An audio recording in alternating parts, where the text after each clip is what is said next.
دنیا میں کئی ایسے واقعات رونما ہوتے ہیں جو خود بخود تاریخ کا حصہ بن جاتے ہیں، جن سے ماضی، حال اور مستقبل کا درس ملتا ہے۔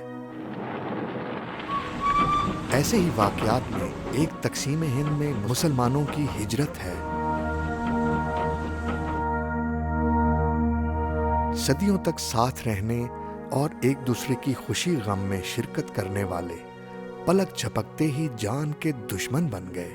تقسیم ہند داستانوں کی ایسی کتاب ہے جس کا ہر صفحہ خون کے آنسو رلاتا ہے۔ گھر چھٹے، جائیدادیں لٹیں، بیٹیاں کنویں میں ڈوب مری، تو کہیں باپ اولاد کو بچاتے بچاتے دم توڑ گیا۔ لٹے پٹے قافلے، بچھڑنے والے پیاروں کو ڈھونڈتی آنکھیں، انتظار، امید اور وسوسوں کے ساتھ نئی زندگی کی ابتدا۔ ہجرت سے جڑی انہی کہانیوں میں سے ایک کہانی منیر الدین خان صاحب کی بھی ہے، جو کیتھل انڈیا سے ہجرت کر کے راجن پور پہنچے۔ بسم اللہ الرحمن الرحیم۔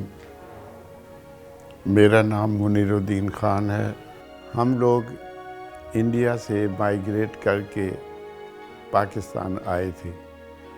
انڈیا میں ہمارا گھر کیتھل میں تھا، جو اس زمانے میں تحصیل ہوتی تھی، لیکن اب انڈیا نے اسے ضلع بنا دیا ہے۔ اور میرا جو نانکا فیملی تھی وہ ریاست پٹیالہ سمانہ کے گاؤں سے تھی، اور وہ وہاں پہ مطلب ایک اچھی فیملی سے تعلق رکھتے تھے۔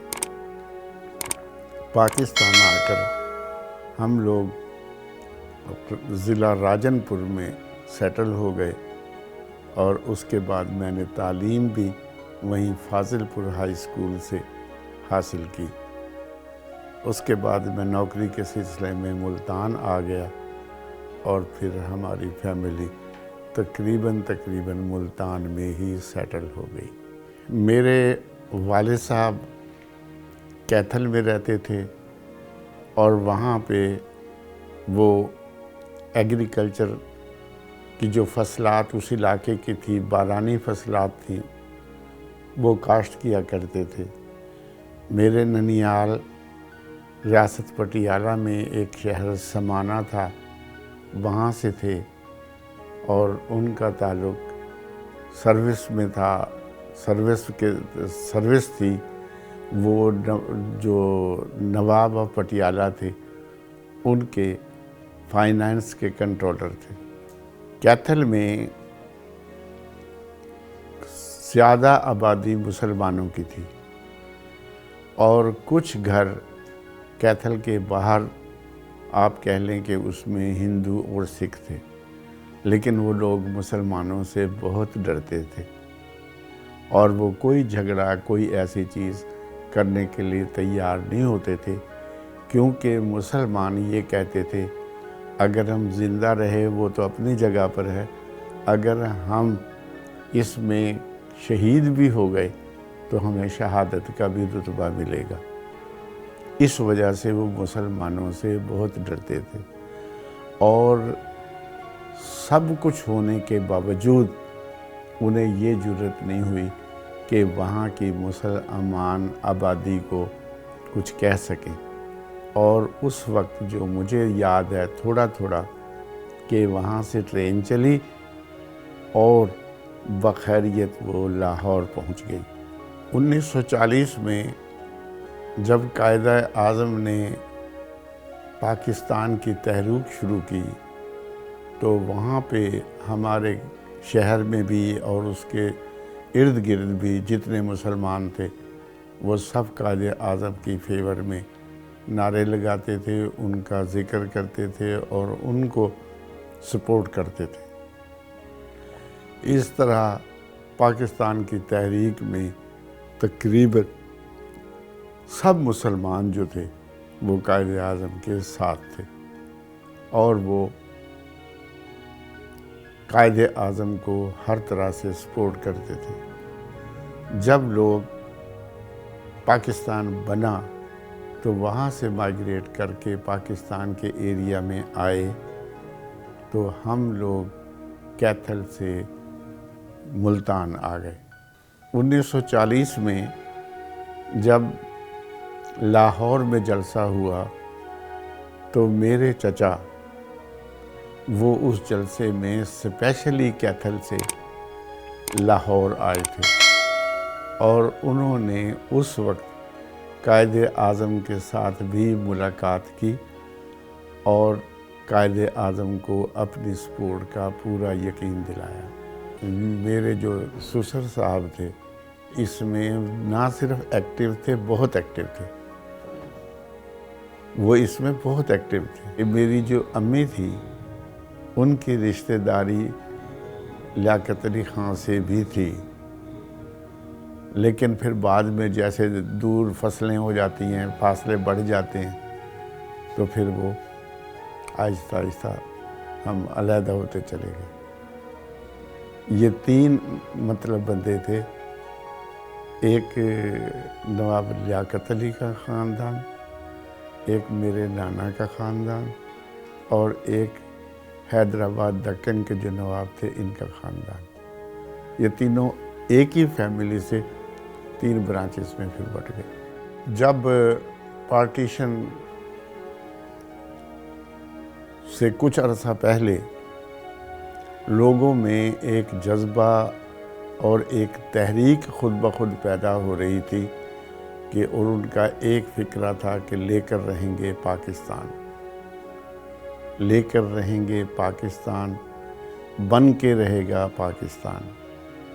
تو اس تحریک نے کافی لوگوں کو جذبہ دیا اور کافی لوگوں کی جو پاکستان کا نام تھا وہ مشہور ہوتا چلا گیا، اور اس کی بنیاد پر پھر پاکستان بن بھی گیا۔ اللہ تعالیٰ نے اپنی رحمت سے، اس کے کرم سے پاکستان بن گیا۔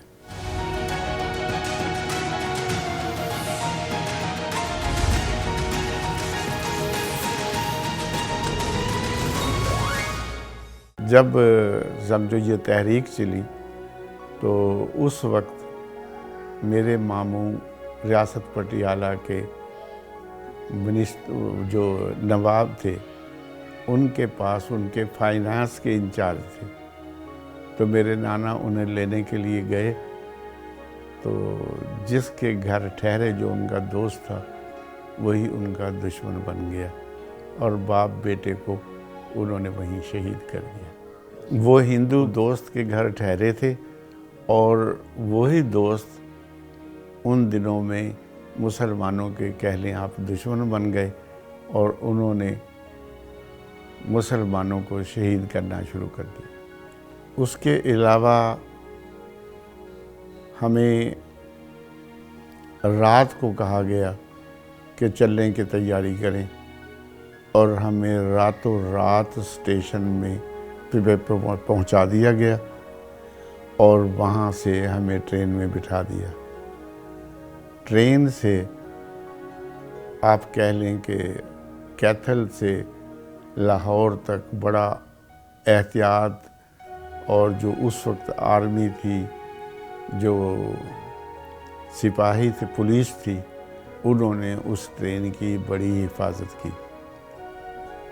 ایک واقعہ مجھے یاد ہے کہ ایک دفعہ مجھے پیاس لگی تو میرے چچا مجھے ایک پیمپ پہ لے گئے کہ تمہیں پانی پلاتا ہوں۔ جب ہم پانی پینے لگے تو وہاں پہ کچھ حضرات، یہ سکھ حضرات کھڑے تھے۔ میرے چچا نے کہا کہ بچے کو پانی پی لینے دیں، تو انہوں نے کہا نہیں، ہم پہلے پیئیں گے۔ انہوں نے کہا ہماری ٹرین جا رہی ہے۔ انہوں نے کہا ٹرین جائے یا نہ جائے ہم پانی تمہیں پینے نہیں دیتے۔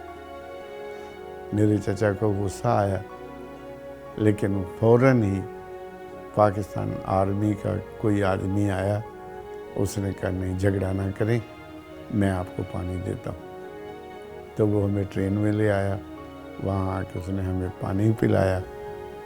بعد میں پتہ یہ لگا کہ وہ پاکستان آرمی کے سپاہی تھے، جو مدد کر رہے تھے ان لوگوں کی جو پاکستان آ رہے ہیں۔ جہاں پہ آپ کہہ لیں کہ مسلمانوں کی تعداد زیادہ تھی، وہاں پہ ہندوؤں نے سکھوں نے کچھ نہیں کہا، لیکن جہاں پہ مسلمانوں کی تعداد کم تھی وہاں پہ سب سے زیادہ سکھوں نے اور اس کے بعد ہندوؤں نے قتل غارت کی، اور آپ کہہ لیں کہ بے دریغ ہو کر انہوں نے مسلمان لڑکیوں سے زیادتی کی، انہوں نے مسلمان عورتوں کو شہید کیا، انہوں نے مسلمان جوانوں کو خاص طور پر نشانہ بنا کر ان کو شہادت دی۔ جہاں تک اس قتل و غارت کا تعلق ہے، یہ قتل و غارت کچھ محدود تھی، محدود علاقوں میں ہوئی ہے، لیکن جو لوگ اس کو دیکھتے تھے یا جن لوگوں کے خاندان اس طرح شہید ہوئے ہیں وہ بے شک تعداد میں کم ہیں، لیکن ان کی جو اثرات ہیں، ان کی جو سوچ ہے، وہ پاکستان کی عوام کے لیے ایک بہت بڑا المیہ ہے۔ اور اگر ہم اپنے بچوں کو، اپنی آنے والی نسلوں کو حقیقت کے واقعات نہ بتلائیں تو شاید ہمیں وہ قومیں معاف نہ کریں، بلکہ آپ کہہ لیں کہ ان کو پاکستان کی اہمیت کا اور پاکستان کی پبلک کا قربانی کا جو جذبہ ہے اس کے بارے میں کچھ بھی معلوم نہ ہو سکے۔ ہمیں یہ چاہیے کہ ہم اپنی قوم کو ان واقعات کو بہتر طریقے سے اپنی آنے والی نسلوں کے لیے کوئی طریقہ بتلائیں۔ بات یہ ہے کہ جہاں تک پورا واقعہ ہے وہ کہہ لیں کہ آپ سارا ہی دردناک ہے، لیکن آپ کہہ لیں کہ جن کے عزیز و اقارب شہید ہو گئے، جن کے عزیز و اقارب کو یہ بھی پتہ نہیں کہ وہ کہاں ہیں کہاں نہیں ہیں، تو ان کی سوچ کے بارے میں آپ کیا کہیں گے؟ میرے ماموں اور میرے نانا سمانہ سے ریاست پٹیالہ گئے اور آج تک ہمیں پتہ نہیں کہ وہ کہاں ہیں۔